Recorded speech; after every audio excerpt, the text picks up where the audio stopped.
I'd like to talk about Republicans and political strategy leading up to the Supreme Court confirmation vote. Now, Republicans have been very bad at this game. Republicans have nominated one after another unreliable nominee who has turned out to be very questionable on the court.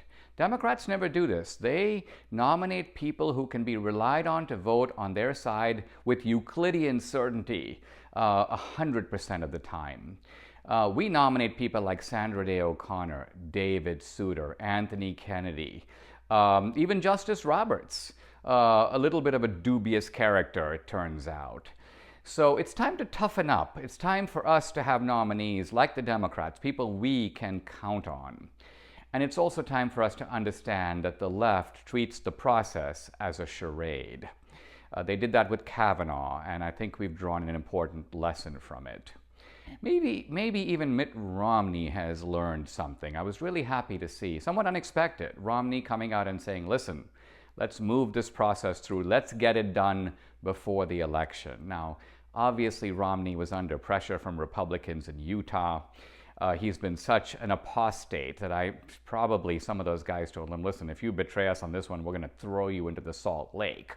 So Romney was probably under some pressure to kowtow. But he did, and that speaks well to his character here because, frankly, some of the people on our side, including Trump, have strafed him quite a bit, ridiculed him, mocked him. And so we should be a little careful about doing that to our own side. Not careful about doing it to the other side. We should do it habitually, repeatedly. But to our own side, be cautious about it because occasionally we need people like Romney to vote with us. I'm also really pleased that Lindsey Graham came out so forcefully. Here's Lindsey Graham talking about where this nomination is headed.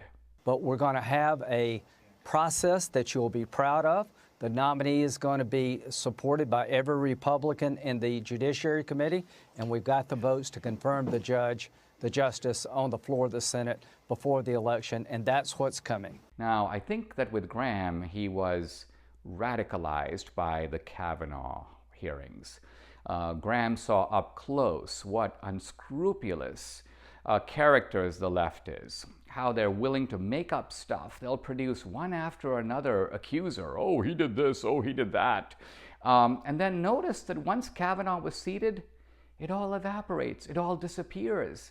There's no further investigation. The media loses all interest. Who cares what happened to Christine Blasey Ford? She's taken her GoFundMe money and gone to Hawaii. So it's so obvious in retrospect that this is a racket. Well, we are now onto this racket. And so we are going to be a little bit inured, a little bit prepared, a little bit ready when new accusations surface, as they probably inevitably will. We're just going to ignore them. We're going to do what we have to do. We're going to get the new nominee through. We're going to remake the court.